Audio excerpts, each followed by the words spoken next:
Bienvenue dans cette vidéo, je suis ravie de te retrouver ici pour te partager un de mes outils favoris que j'utilise à présent depuis de nombreuses années. Je suis Fanny Frock, coach psychocorporel et formatrice. J'ai fondé Au corps de l'éveil afin d'accompagner les personnes à prendre conscience de leurs épreuves de vie, à les dépasser pour laisser rayonner ce qu'il y a de plus beau en elles. J'accompagne également les entrepreneurs visionnaires à créer leur entreprise de cœur. Bienvenue, je vous propose ici un outil qui est important dans ma pratique autant personnelle que professionnelle. Belle découverte!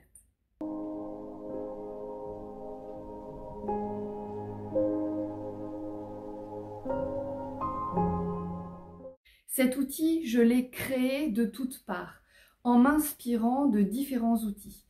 Cet outil s'appelle donc l'écriture spontanée. L'écriture spontanée, attention, ce n'est pas de l'écriture intuitive ni de l'écriture automatique. Parfois, quand je partage cet outil, on me dit « Ah, mais ça me dit quelque chose ». Non, non, non, ça n'a strictement rien à voir. Écoute bien toutes les étapes qui vont suivre, car elles sont toutes importantes. L'écriture spontanée, pourquoi j'ai créé cet outil? Eh bien, simplement en partant d'un constat. Quand je consulte en cabinet, quand je reçois les personnes à mon cabinet, depuis maintenant une dizaine d'années, ce qu'il se passe, c'est que souvent, tout est dans le mental. Il y a beaucoup de choses et ça rumine, et ça rumine, et ça rumine. Je pense que nous devons fonctionner comme nous fonctionnons avec notre élimination physiologique. Nous allons à la selle quasi quotidiennement, nous allons uriner quotidiennement, nous transpirons. Tout cela permet d'aller dégager les toxines au niveau physiologique, biochimique de notre corps. D'accord ? Nous devons aussi vidanger tous les jours, ou en tout cas régulièrement, notre mental, surtout dans ces moments où nous sentons qu'il y a un trop plein. Pour éviter de vidanger dans les oreilles de nos proches, notre partenaire, nos enfants, nos amis, notre psychologue ou psychothérapeute, eh bien, je vous propose vraiment cet outil qui permet vraiment d'être autonome dans la gestion de la vidange en fait mentale pour éviter de ruminer dans tous les sens une idée fixe. Voilà, l'écriture spontanée permet vraiment d'aller dégager, dégager, dégager. C'est parti donc pour les étapes. Je vous décris tout dans la suite et nous le faisons ensemble. Pour faire l'écriture spontanée, tu as donc besoin de feuilles blanches et d'un stylo. Au démarrage, je t'invite simplement à écrire exercice d'écriture spontanée, la date et la thématique qui t'amène à faire cet exercice d'écriture spontanée. Par exemple, thème de déposer ou thème relation avec telle personne. Puis, une fois que tu as écrit cela, je te propose vraiment de te centrer dans ton ventre, dans ton souffle, dans ton bassin.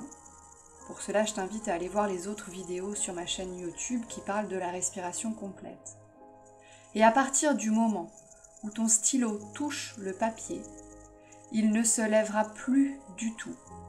Quand on débute, il est important de mettre un réveil, de mettre un timer. Je te conseille au démarrage de partir sur un exercice de 10 minutes, pas plus, peut-être même 5 minutes. Parce que tu verras, ça peut ne pas être facile. Il faut avoir l'habitude en fait de laisser l'inconscient écrire en fait sur le papier. Et ça demande de la pratique. C'est pour cela, mieux vaut commencer par des exercices très courts, 5 minutes tous les jours par exemple pendant 7 jours, puis tu pourras augmenter le temps de l'exercice. L'exercice que je fais aujourd'hui avec toi, je l'ai fait sur un temps de 15 minutes. Bien évidemment, nous n'allons pas rester 15 minutes ensemble où tu vas me regarder écrire, puisque j'ai des sessions où j'accélère la vitesse de la vidéo, de sorte à ce que je puisse simplement te guider avec ma voix. Donc je reprécise, à partir du moment où ton stylo va poser la pointe sur le papier et où tu vas démarrer le premier mot, Tu peux commencer par une phrase « Aujourd'hui, je souhaite déposer sur le papier » et tu poursuis. À tout moment, si tu n'as plus rien à écrire, tu continues l'écriture. Tu continues l'écriture en écrivant « Je ne sais pas quoi écrire, je sèche, je n'arrive pas à écrire, il n'y a rien qui me vient ». Et même parfois tu peux écrire « Il n'y a rien qui me vient, il n'y a rien qui me vient, il n'y a rien qui me vient ». Ou bien « Je n'arrive pas à écrire, je n'arrive pas à écrire, je n'arrive pas à écrire ». Ça peut durer 2, 3, 10 lignes. Et à un moment donné, il y a comme un déclic et le fil de l'écriture va démarrer. Vraiment, suis bien ces consignes. Hein. Les choses essentielles, c'est à partir du moment où je pose le stylo sur ma feuille, le stylo ne se lève plus, je n'arrête pas l'écriture tant que le timer n'est pas terminé. Et si je n'ai rien à écrire, j'écris justement, je n'ai rien à écrire, je n'arrive pas à écrire. D'accord ? C'est vraiment important.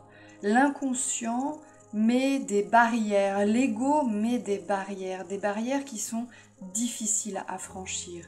Peu importe l'histoire que l'on a, peu importe le travail sur soi que l'on a déjà fait, peu importe la connaissance sur soi que l'on a, il y a des moments, il y a des périodes où les barrières vont être difficiles à franchir. Et l'écriture spontanée a ça de magique, c'est qu'à un moment donné, la barrière va tomber. Mais la barrière va tomber parce que tu écris, je n'arrive pas à écrire, je n'arrive pas à écrire, je ne sais pas quoi écrire, aujourd'hui c'est difficile, aujourd'hui c'est difficile. Et pof, tout d'un coup, le déclic se fait. Ce que je te dis là, c'est vraiment de l'expérience personnelle, mais aussi professionnelle. Hein. Je l'observe dans tous mes ateliers, dans tous mes stages ou séminaires, où je propose cet outil qui est vraiment important. C'est pour ça que ça me tenait à cœur vraiment de le partager aujourd'hui dans cette vidéo. Et vraiment, je t'invite à expérimenter régulièrement cet exercice. Dans un premier temps, tu peux vraiment partir sur un défi de 3 jours, ou peut-être 7 jours, ou même 10 jours, où pendant ces 3, 7 ou 10 jours, tu vas écrire 5 minutes par jour. Et puis après, petit à petit, tu peux réduire et faire l'exercice à la demande. Mais si tu n'as jamais fait cet exercice, fais-le au démarrage dans un rituel sur plusieurs jours, une durée que tu auras définie, tant en termes de jours qu'une durée en termes de minutes d'écriture. Ensuite, quand tu auras l'habitude, tu pourras l'utiliser de façon spontanée, quand tu en sentiras le besoin. Mais n'oublie jamais cet outil, car il est vraiment essentiel et il est extraordinaire en termes d'autonomie. Tu n'auras plus besoin d'aller voir un ami ou d'aller voir ton partenaire pour dire « Ah, il y a ça qui va pas et ça qui va pas et j'en peux plus. » Les oreilles des autres sont à protéger, d'accord ? Mais tu as aussi à te protéger du jugement des autres. Cet exercice permet vraiment d'aller déposer, d'aller vidanger, d'aller lâcher. Et après ça, après ces 5 minutes, après ces 10 minutes ou un quart d'heure, oui, tu peux aller appeler ta meilleure amie, tu peux aller discuter avec ton partenaire pour aller échanger sur comment tu te sens ou sur quelque chose dans votre relation.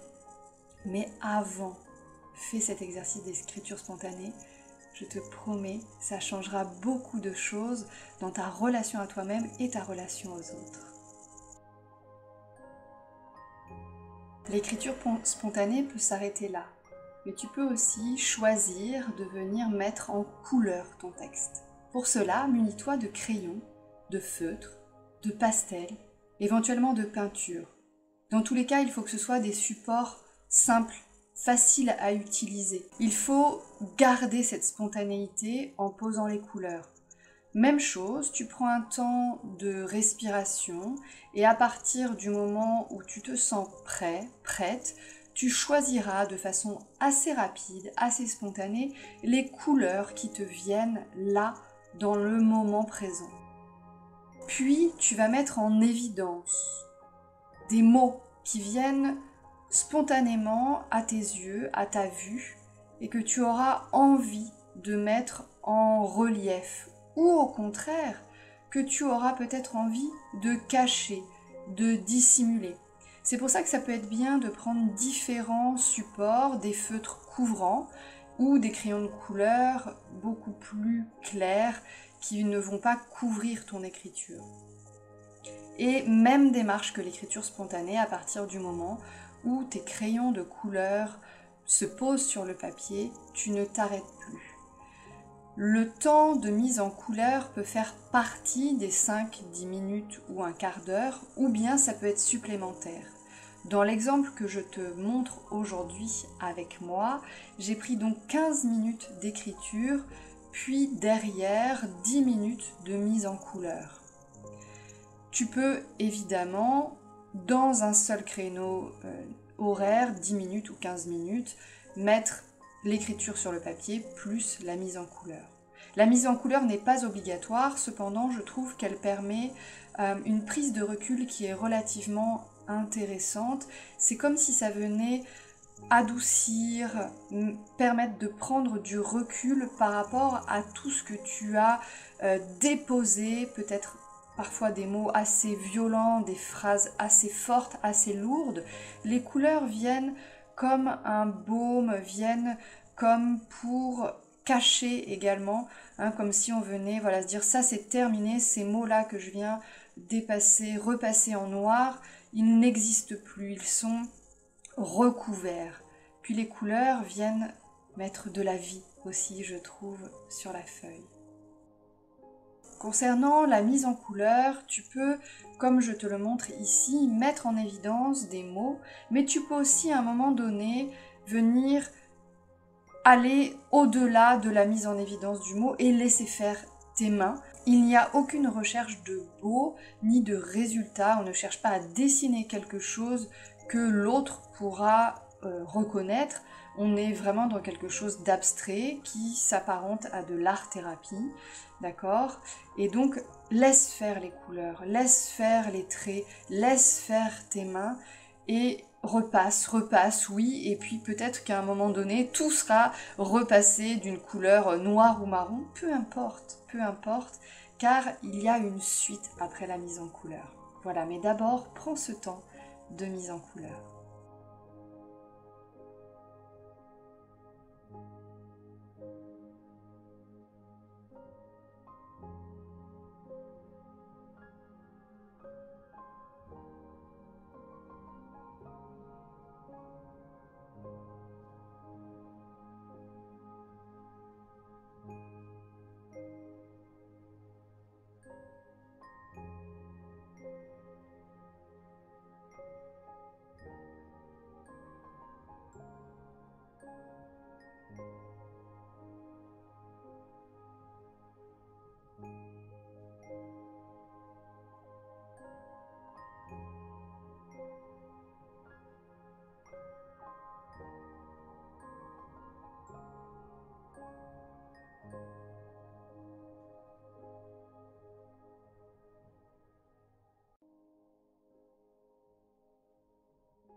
Quand le temps est écoulé, tu pourras terminer, rassembler tes feuilles, ranger tes crayons, ranger tes couleurs et passer à l'étape suivante qui va consister à déchirer ou encore mieux à brûler toutes tes feuilles que tu viens d'écrire et de mettre en couleur. Pour brûler, j'aime utiliser un grand pot en terre que j'appelle mon chaudron de sorcière.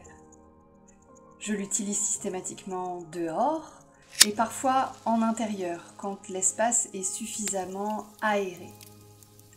Là simplement, tu fais confiance au feu car le feu va brûler, va détruire Et derrière la symbolique du feu, hein, c'est bien de fertiliser.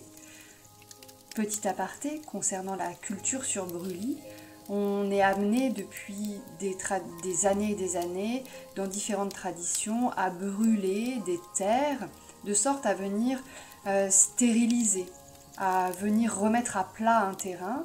Donc au début, ça va brûler toute la vie, mais derrière, en fait, c'est des terres qui sont très très fertiles.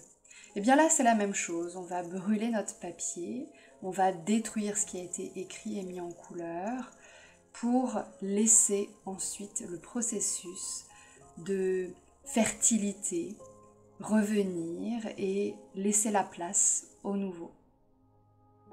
Et voilà, merci beaucoup pour ton écoute. J'espère sincèrement que cet outil va te permettre de t'accompagner et surtout d'être autonome.